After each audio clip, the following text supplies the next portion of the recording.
नमस्कार दोस्तों, electromagnetic channel में आप लोगों का एक बार फिर से स्वागत है। दोस्तों, हम लोग का यूपी पॉलिटेक्निक थर्ड सेमेस्टर के सब्जेक्ट मशीन फर्स्ट का लेक्चर सीरीज चल रहा था, जिसमें हम लोगों ने डीसी जनरेटर को पढ़ लिया था और डीसी जनरेटर के अभिलक्षणों के बारे में हम लोग पढ़ रहे थे। और इसमें हम लोग दो टाइप के अभिलक्षण पढ़े थे, जिसमें पहला था हमारा ओपन सर्किट अभिलक्षण, जिसको हम लोग नो लोड कैरेक्टरिस्टिक भी बोलते हैं। इसको ई नॉट और आई एफ के बीच खींचा जाता था। और दूसरा हमारा था लोड कैरेक्टरिस्टिक। लोड कैरेक्टरिस्टिक दो प्रकार का होता था, इंटरनल कैरेक्टरिस्टिक और एक्सटर्नल कैरेक्टरिस्टिक। तो इनको कैसे खींचना रहता था, इसको हम लोग पिछले लेक्चर्स में सीख चुके हैं। अब हम लोग यहाँ पर प्रत्येक जनरेटर का अलग अलग हम लोग अभिलक्षण खींचेंगे। तो सबसे पहला हम लोग जनरेटर पढ़े थे सेपरेटली एक्साइटेड जनरेटर। तो आज हम लोग सबसे पहला देखेंगे सेपरेटली एक्साइटेड जनरेटर का जो है ये तीनों कर्व, जिसमें पहला था नो लोड कर्व, जिसको ओपन सर्किट अभिलक्षण बोलते हैं, और दूसरा था इंटरनल अभिलक्षण, और तीसरा था एक्सटर्नल अभिलक्षण। इन तीनों को एक ही ग्राफ पर खींच के देखेंगे कि ये कैसे बनता है। तो आई होप आप लोगों के माइंड में सेपरेटली एक्साइटेड जनरेटर का चित्र होगा। उसी के आधार पर हम लोग जो है यहाँ पर उसके कैरेक्टरिस्टिक को प्लॉट पर बनाएंगे। तो आइए देखते हैं। यहाँ पर हम लोग हेडिंग डालेंगे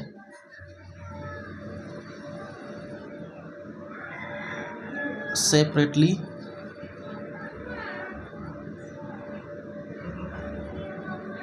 एक्साइटेड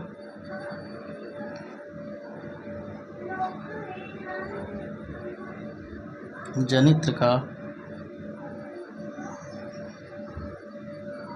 अभिलक्षण।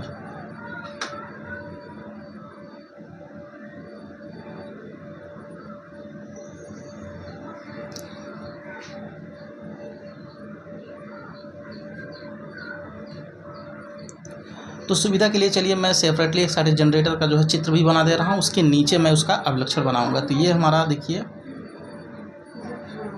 सेपरेटली एक्साइटेड जनरेटर का जो फील्ड वाइंडिंग हो जाएगा।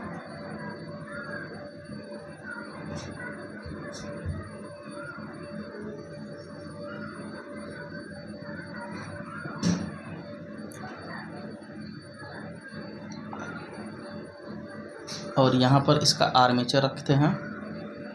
ये आप लोग कई बार बना के सीख चुके होंगे, अब तक आप लोगों को आइडिया मिल गया होगा कि इसको कैसे बनाते हैं। और ये हमारा लोड हो गया।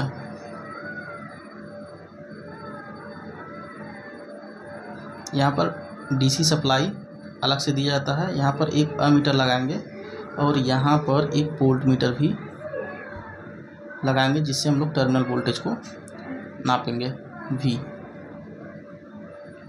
ये हमारा RL है, ये EG, यहीं पर RAV रहता है, और ये प्लस हो गया और ये माइनस हो गया।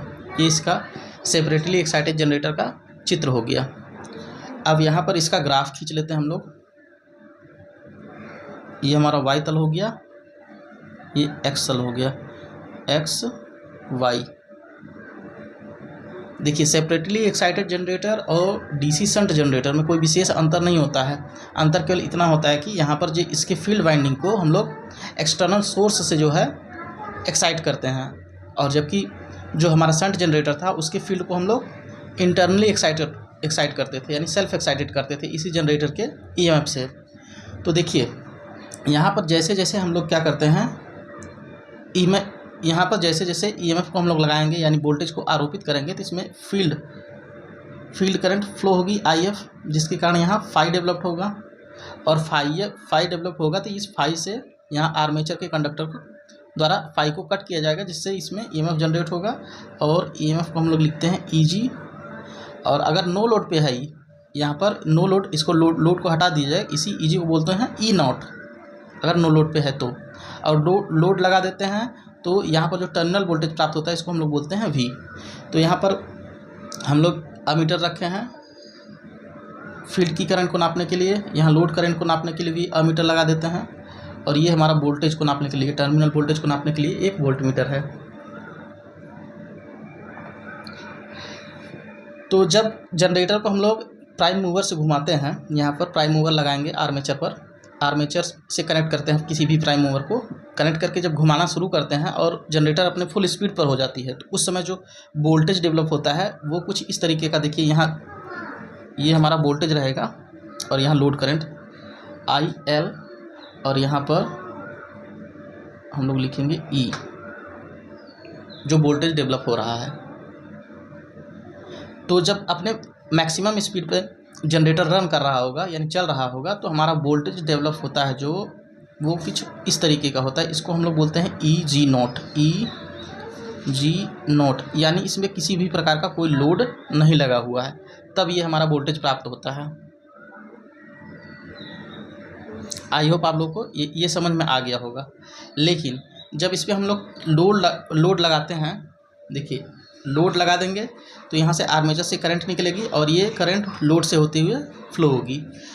तो लोड लगाने पर आर्मेचर में जो करंट फ्लो होता है, तो आर्मेचर कंडक्टर्स के द्वारा अपना जो है मैग्नेटिक फील्ड जनरेट किया जाता है, और अपना मैग्नेटिक फील्ड जनरेट करने से क्या होता है, आर्मेचर के मैग्नेटिक फील्ड और जो हमारा मेन फील्ड फ्लक्स था, ये वाला फील्ड का फ्लक्स, इन दोनों में क्या होता है, इंट्रैक्शन होता है, जिसके कारण क्या होता है, मेन फील्ड फ्लक्स क्या होता है, विरूपित हो जाता है और क्रॉस मैग्नेटाइजेशन और डीमैग्नेटाइजेशन दो प्रोसेस होती हैं।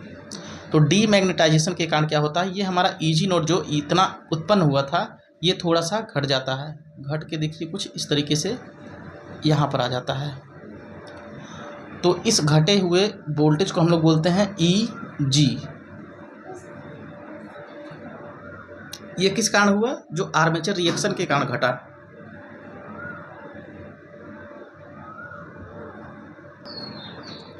इसी को हम लोग बोलते हैं, देखिए ये हमारा OCC हो जाता है, इसको बोलते हैं ओपन सर्किट कैरेक्टरिस्टिक। और ये वाला जो लाइन आया है इसको हम लोग बोलते हैं इंटरनल अभिलक्षण, इंटरनल कैरेक्टरिस्टिक।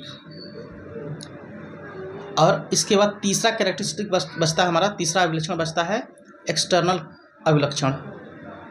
तो एक्सटर्नल अभिलक्षण किसके किसके बीच खींचा जाता है, V और IL के बीच। जो IL जो इसमें फ्लो हो रहा है IL, और जो यहाँ पर टर्मिनल वोल्टेज मिल रहा है, इसके बीच खींचा जाता है। तो देखिए जब हम RL को लोड को लगाते हैं, तो इस लोड के कारण जो वोल्टेज ड्रॉप होता है वो EG में से ही कम होता है, और EG में से कम होकर जो वोल्टेज हमको मिलता है उसको हम लोग बोलते हैं टर्मिनल वोल्टेज, जो कि हम लोग पीछे पढ़ चुके हैं। तो टर्मिनल वोल्टेज हमेशा EG से क्या होता है, कम होता है। तो ये थोड़ा सा और नीचे आ जाएगा यहाँ पर, तो ये हमारा क्या हो जाता है V। और ये जो लाइन आई, ये लाइन देखिए, इसको हम लोग अगर A माने, ABCD, तो जो AD लाइन आई है इसको हम लोग बोलते हैं एक्सटर्नल अभिलक्षण। तो इसको लिखेंगे एक्सटर्नल कैरेक्टरिस्टिक्स। तो ये हमारा सेपरेटली एक्साइटेड जनरेटर का तीनों प्रकार का अभिलक्षण हो चुका है। कैसे खींचा जाता है ये आई होप आप लोगों को समझ में आ गया है।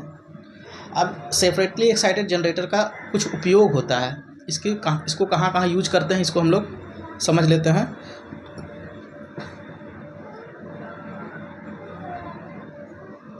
तो यहाँ लिखेंगे सेपरेटली एक्साइटेड जनरेटर का उपयोग, सेपरेटली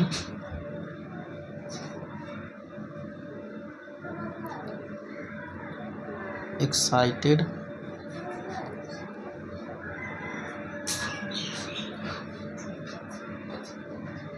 जनरेटर के उपयोग।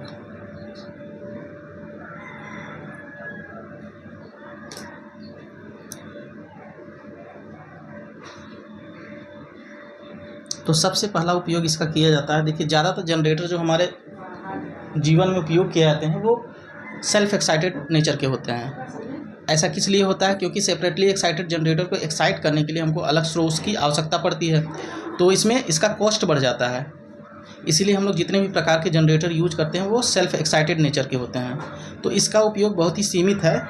तो पहला उपयोग हम लोग इसका करते हैं पावर प्लांट में एक्साइटेशन के लिए। तो यहाँ लिखेंगे पावर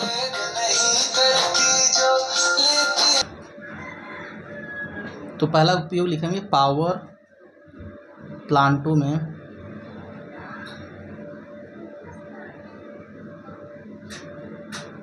एक्साइटेशन के लिए, एक्साइटेशन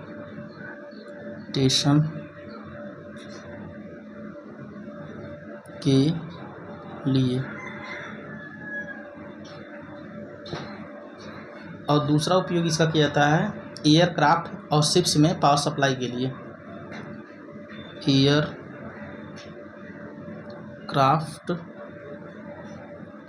और शिप्स में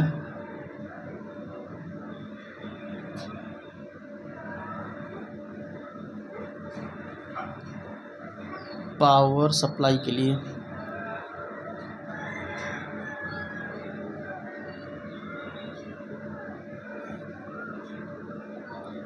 और तीसरा उपयोग इसका किया जाता है, देखिए हम लोग अभी आगे पढ़ेंगे स्पीड कंट्रोल का मेथड।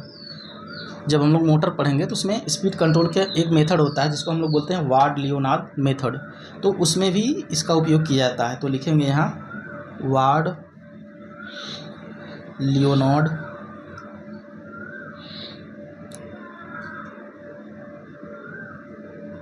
मेथड में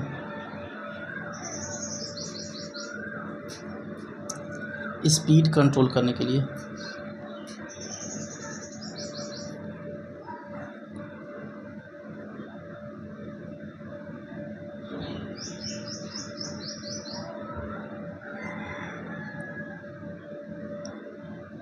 तो यहाँ पर जो है ये इसका उपयोग है। इसके बाद हम लोग अगला जनरेटर पढ़े थे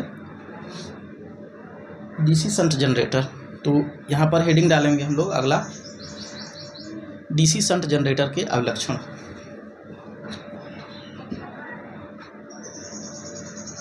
डीसी शंट जनित्र के अवलक्षण।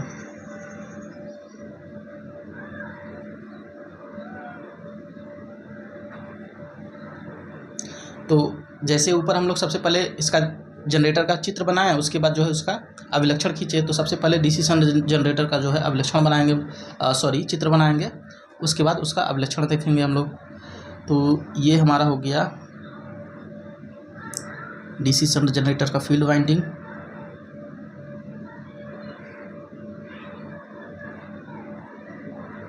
और इसको आर्मेचर से ही जोड़ देंगे क्योंकि ये सेल्फ एक्साइटेड टाइप का जनरेटर होता है।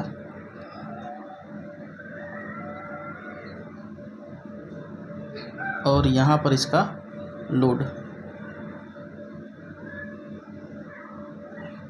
तो यहाँ से जो करंट निकलेगी इसको हम लोग बोलते हैं आर्मेचर करंट। ये लोड में जो करंट जाएगी इसको लोड करंट बोलते हैं। यहाँ पर जो वोल्टेज प्राप्त होगा इसको एक वोल्ट मीटर लगा के हम लोग नापेंगे। तो ये हमारा क्या है, टर्मिनल वोल्टेज हो गया।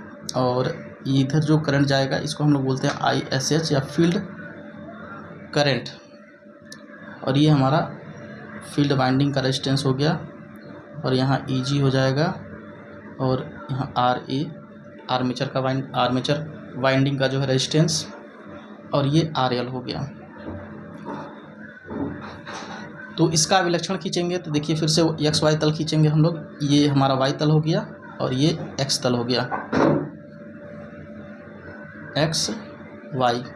तो अभिलक्षण हम लोग किसके किसके बीच खींचेंगे, ये हमारा होता है E के बीच और IL के बीच। तो देखिए यहाँ भी वही, देखिए जो हमारा सेपरेटली एक्साइटेड जनरेटर होता है, सेपरेटली एक्साइटेड जनरेटर अभी अभी हम लोग देखे थे। यहाँ पर जो सेपरेटली एक्साइटेड जनरेटर होता है और जो शंट जनरेटर होता है, इन दोनों का जो है चित्र देखिए लगभग एक समान होता है। इनकी कार्य प्रणाली भी लगभग एक समान होती है। केवल अंतर इतना है कि इसके फील्ड वाइंडिंग को जो हम लोग एक्सटर्नली क्या करते हैं, एक्साइट करते हैं, और इसके फील्ड वाइंडिंग को हम लोग इसी जनरेटर के आर्मेचर से उत्पन्न हुए वोल्टेज से एक्साइट करते हैं। तो जो इनका कैरेक्टरिस्टिक होता है लगभग एक जैसा होता है। तो इसको देखिए, जब हमारा यहाँ जनरेटर को हम लोग फुल स्पीड पर रन करा रहे हो तो डेवलप वोल्टेज जो होता है, देखिए ये हमारा हो गया डेवलप वोल्टेज, जो कि हम लोग बोलते हैं इसको EG0, जब किसी प्रकार का कोई लोड नहीं होता है। और इसी को हम लोग क्या बोलते हैं, नो लोड अभिलक्षण, OCC, ओपन सर्किट कैरेक्टरिस्टिक्स, ये वाली लाइन जो कि A B से डिनोट कर दे रहे हैं हम इसको। ठीक, अब इसमें देखिए जैसे जैसे लोड बढ़ेगा तो इसमें आर्मेचर में एक करंट फ्लो होगी और आर्मेचर रिएक्शन की प्रक्रिया होगी, जिसके कारण ये थोड़ा सा कर्व नीचे आ जाता है और इसको बोलते हैं हम लोग इंटरनल अवलक्षण। इसके कारण जो ईएमएफ उत्पन्न होता है इसको बोलते हैं EG। मैं ऊपर बता चुका हूँ, इसको आप लिख लीजिएगा यहाँ पर। ये ओपन सर्किट अवलक्षण हो OCC, और ये हो गया हमारा इंटरनल अवलक्षण। और ये तीसरा वाला जो आएगा, जब लोड में वोल्टेज ड्रॉप को कंसीडर करेंगे तो थोड़ा सा और नीचे आ जाएगा, इसको बोलते हैं ओपन सर्किट, ये इसको बोलते हैं आउटपुट अवलक्षण, या फिर इसको बोलते हैं एक्सटर्नल अवलक्षण, एक्सटर्नल कैरेक्टरिस्टिक्स। ये हो गया हमारा DC शंट जनरेटर के लिए। अब DC शंट जनरेटर का हम लोग उपयोग कहाँ कहाँ करते हैं इसको देख लेते हैं। तो यहाँ हेडिंग डालेंगे DC शंट जनित्र के उपयोग।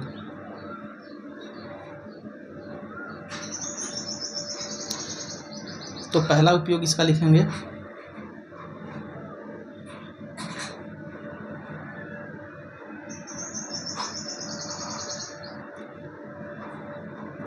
देखिए, DC शंट जनरेटर का एक विशेषता होता है कि DC शंट जनरेटर जब ऑपरेट करती है, जब ये ऑपरेट करती है तो इसके जो टर्मिनल वोल्टेज होते हैं, यहाँ पर जो वोल्टेज मिलता है ये वाला हिस्सा,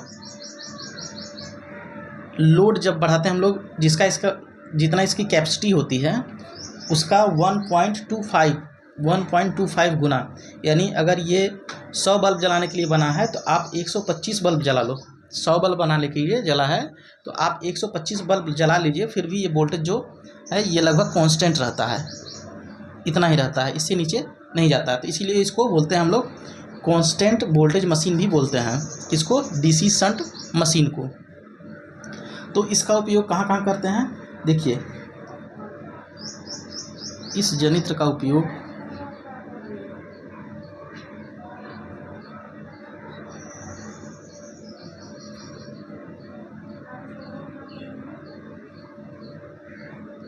ज़्यादातर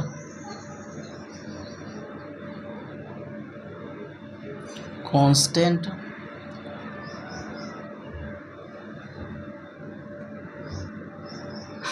वोल्टेज पर चलने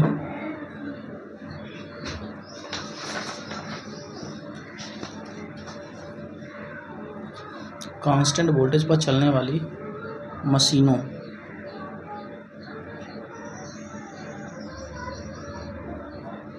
को चलाने में किया जाता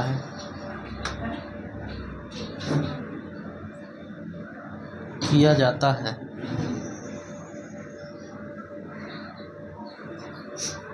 जैसे ये कांस्टेंट वोल्टेज वाली मशीनें कौन कौन सी होती हैं? इन कांस्टेंट वोल्टेज वाली मशीनों को हम लोग बोलते हैं, देखिए जैसे मशीन टूल होता है, मशीन टूल में क्या क्या आ जाता है हमारा? ड्रिल मशीन आ जाता है, ड्रिल मशीन आ जाता है, दूसरा आ जाता है लेथ मशीन आ जाता है, इसको B लिख लेते हैं, लेथ मशीन आ जाता है। ये इतनी चीज़ें हो गई। इसके अलावा देखिए, इसके अलावा इसका उपयोग, दूसरा उपयोग क्या होता है? बैटरी चार्जिंग में, बैटरी चार्जिंग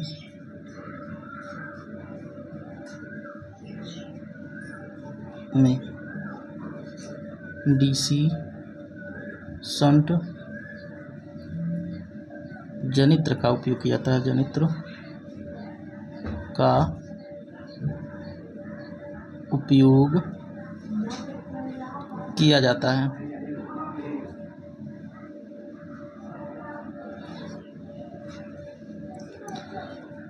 तो ये इतने उपयोग हो गए हमारे DC शंट जनरेटर की। अब इसके आगे हमारा अगला जनरेटर है DC सीरीज जनरेटर।